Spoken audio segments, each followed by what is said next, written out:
Alright, so this video I'm just going to show you how to do your chain and sprockets when they're worn out. You're going to want to switch them all at the same time. This is a SL70, but same principle for the other mini bikes here. You got your axle bolt that you're going to want to take off. You need to take off your chain adjusters.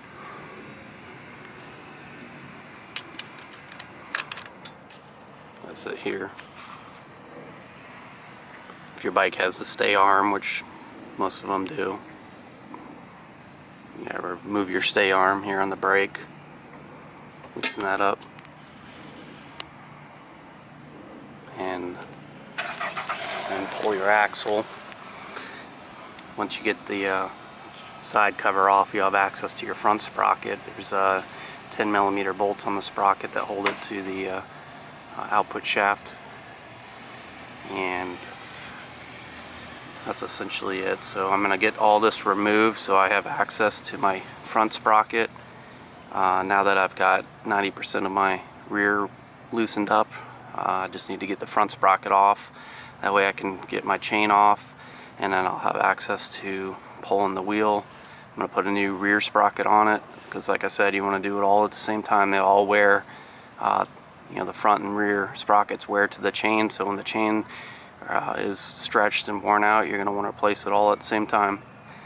This one I'm actually going to do some brakes on too. So let me get this all taken off, and then I'll start the video again when I'm ready to show you a little more.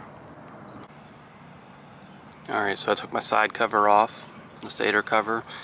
Get you access to your front sprocket here. Just one note, you can obviously swap in the stock size sprockets.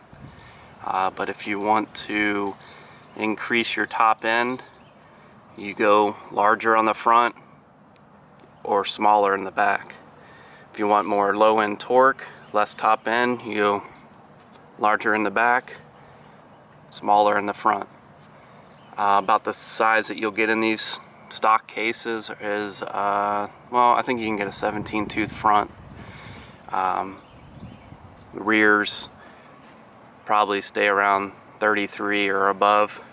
Again, it all matters on how much power your motor is able to make, RPMs and power, horsepower, to be able to pull these certain gear ratio, sprocket ratios. So you can't overdo it, but this bike I'm going to do a little change for it. It wants a little more top end, so we'll put a little larger front sprocket. Rule of thumb is when you change one tooth on a front sprocket, it's like changing 3 teeth on the back sprocket. Alright, so we got 2 bolts that hold the sprocket on with a retaining nut. It's a 10mm nut or bolt. Just going to take that off.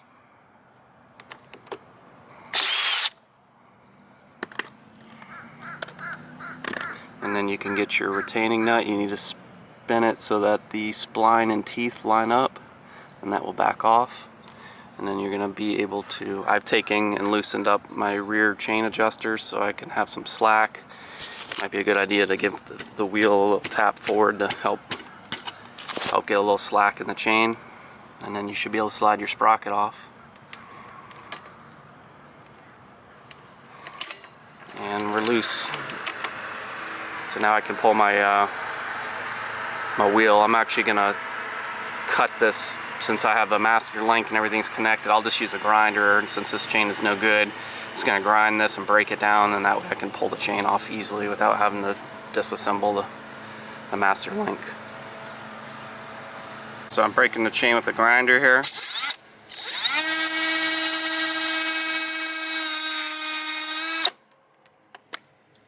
And that way I'm going to be able to just pull it right off. It's an easy way to do it. So someone had, on this bike I can tell, someone put a new sprocket on it at one time.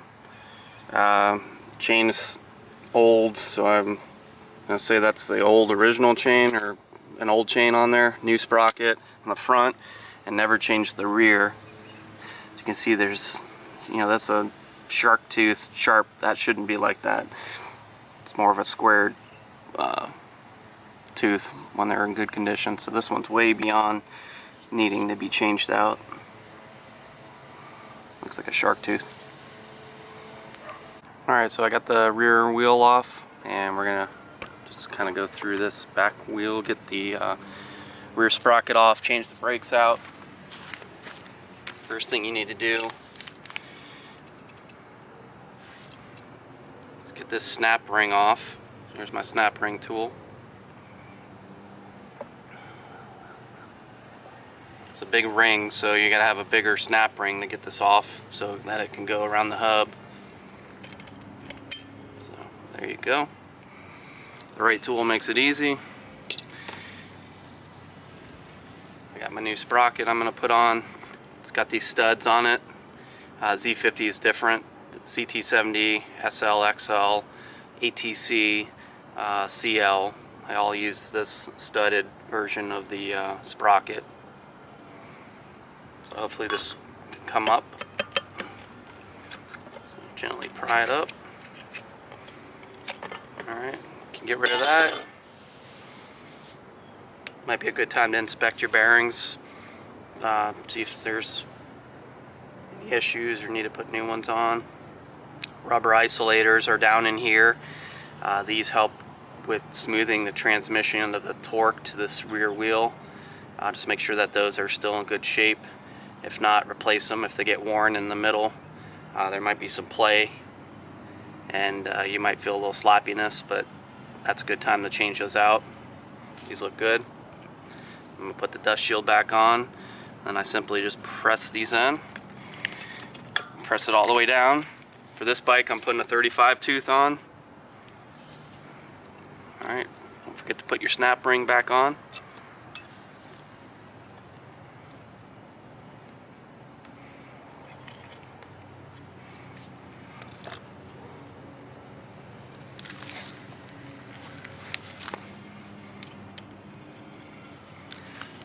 Make sure that's down. It's got to get back in the groove here. Make sure that this ring seats itself. If not, maybe a few little taps.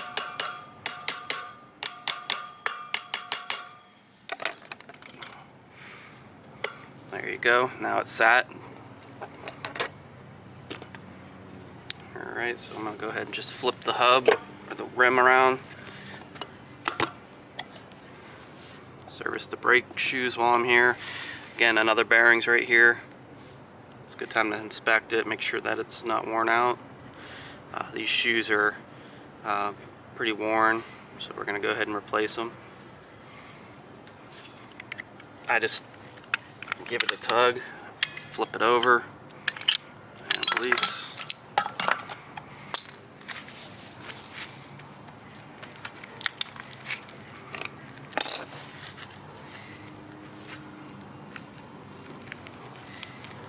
New shoes.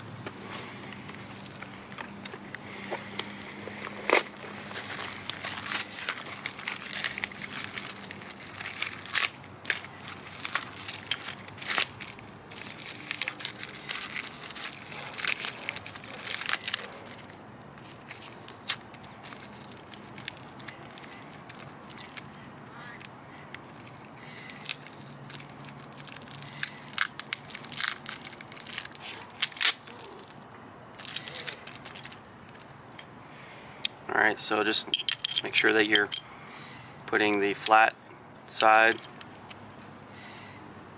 and the round side together. I put one spring up, hooking it up.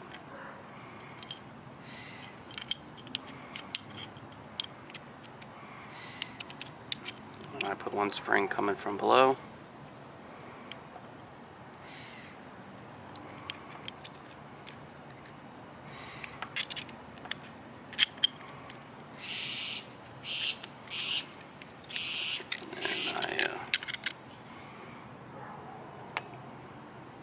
Flat to flat to flat, round to round.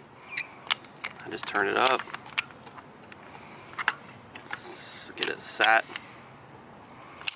in there properly, and then just give it a good stretch, tug, little muscle.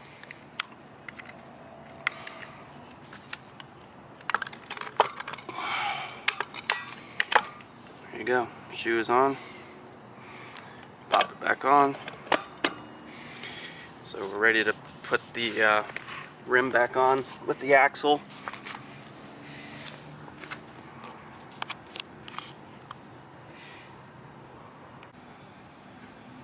Alright, so I'm going to put the axle on the rim, but just make sure that when you're putting your axle back on, you've got your chain tensioner already on this one side of the axle, and then it's oriented as shown.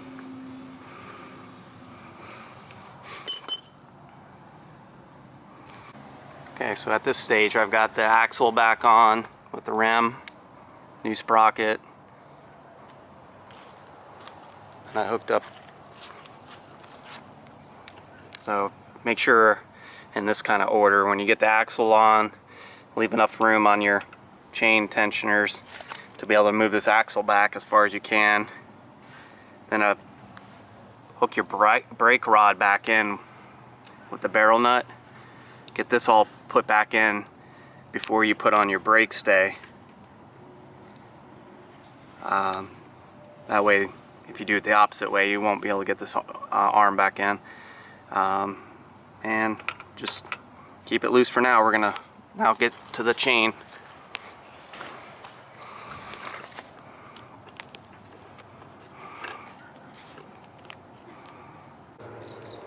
Alright, so the next step here, once the axle and rim is back on and you got your new rear sprocket, let's get the front sprocket on.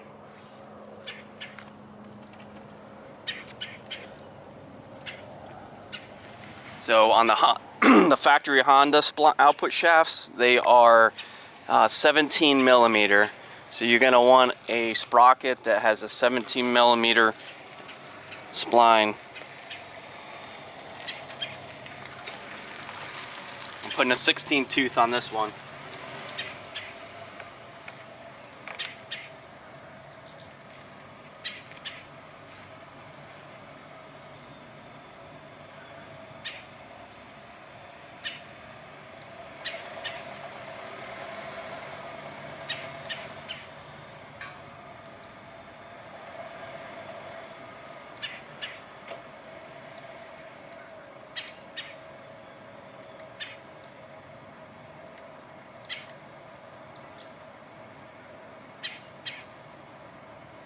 I think this sprocket lock is a little too small, so the kit came with one, so I'm going to go ahead and use theirs.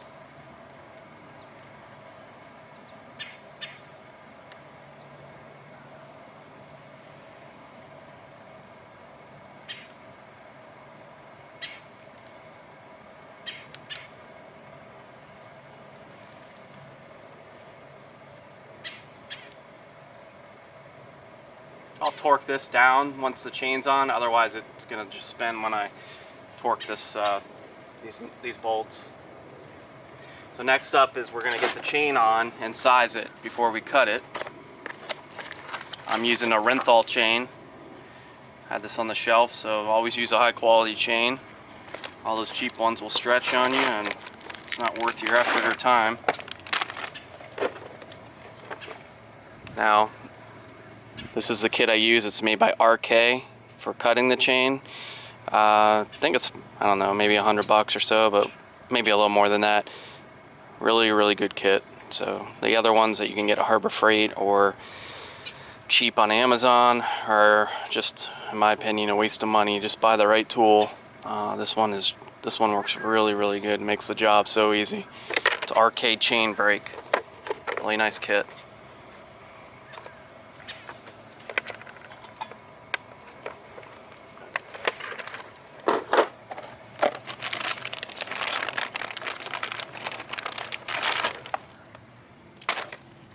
What I'm going to do is try to use this part of my rear sprocket. I'm going to let my chain sit up here so I can wrap my other part around it.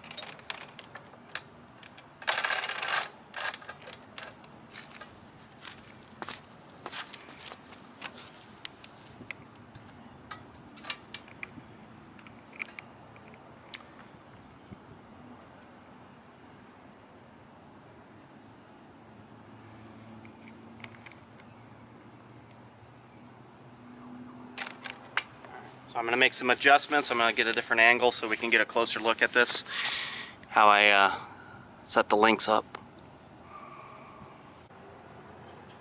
Alright, so here's the rear. I'll show you how the chain, you got to make sure that you have your inner and outer links. You need to make sure you have two inner links that meet up with each other, because your master link's an outer link. So I have this spaced out. I've messed with my axle spacing. And I got two inner links that will mate up once I take this. So I'm going to cut this off with the chain brake tool. And then I'll use a master link and bring these two inner links together.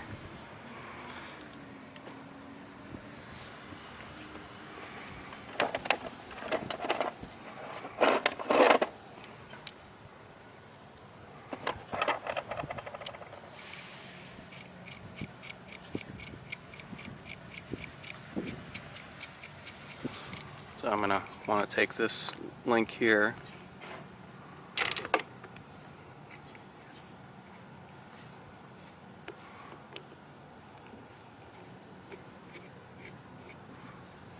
get my tool on there.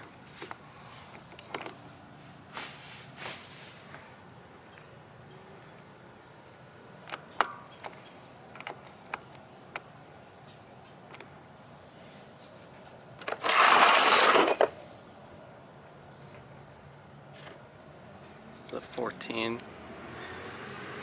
I press my pen out. Use my impactor for this.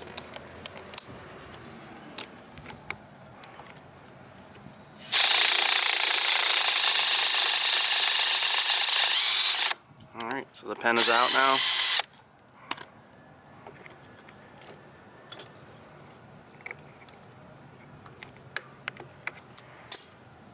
Pen fell out.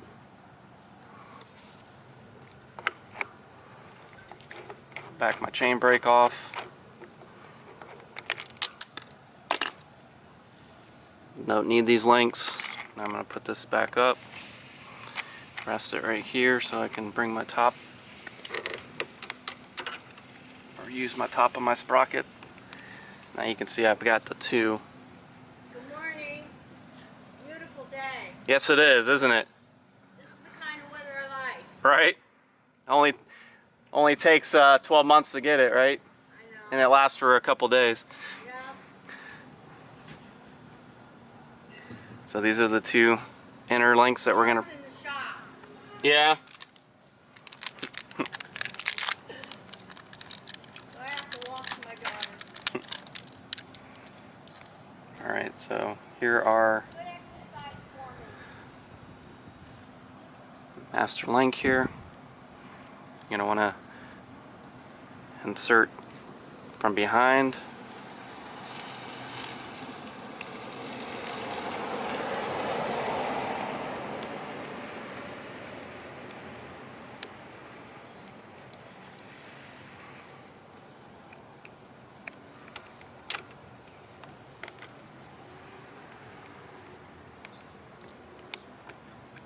That's inserted.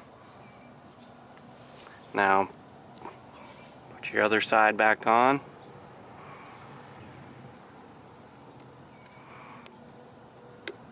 Push it on snugly. Nice and snug. So this clip, your retaining clip, you want it to face towards the bike when you mount it on the top of your sprocket. It's in the rotation of the chain. It needs to go face the rotation of the chain. The open end can't go this way. You gotta go this way.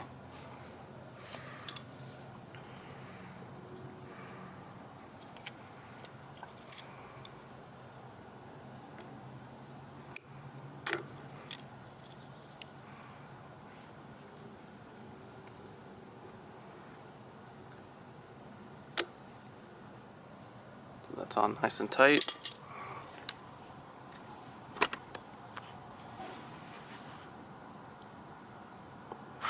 Now we just need to get the slack removed from the chain with the chain adjusters. And also I need to tighten up I did swap to a 17 tooth on the front. There was enough room, so I put a 17 tooth sprocket on there. So we'll find out how this motor likes to pull this gearing.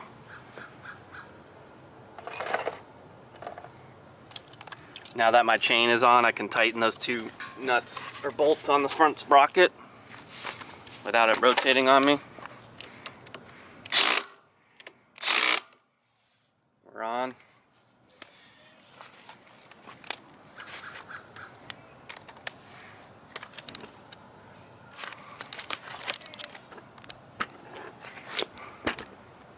I'm gonna see if I can't get this slack out of this chain, hopefully.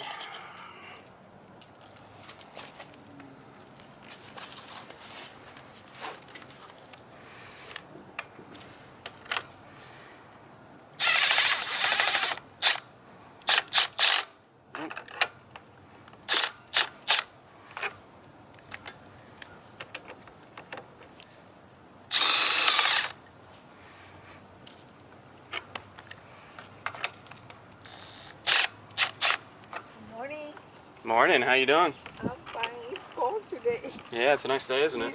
Yes.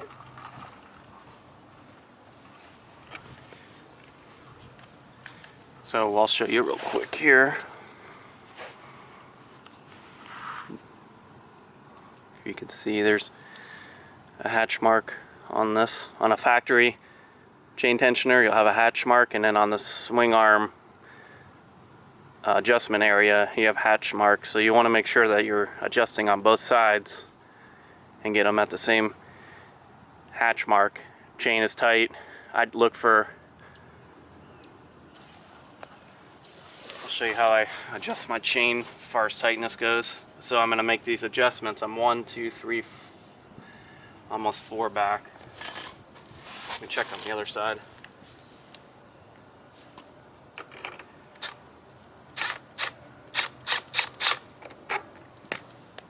So I'm 4 back on that side too. Chain feels good.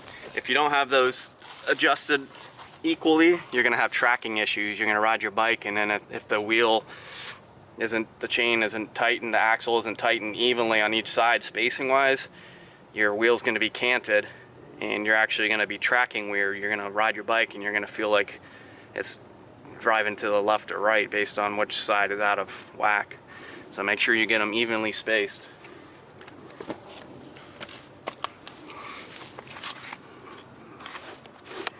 And then the chain, my rule of thumb, or usually I look for about an inch up or down for my tightness. So even, gonna get an inch up, an inch down, and I think I'm pretty good. All right, so next step is to get your axle tightened down and get your cover back on, and you should be good to go. Alright, so we'll just do a little test ride on it, kind of see how it feels with the gearing on it.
Alright, so feels good. Got some more speed out of it for sure.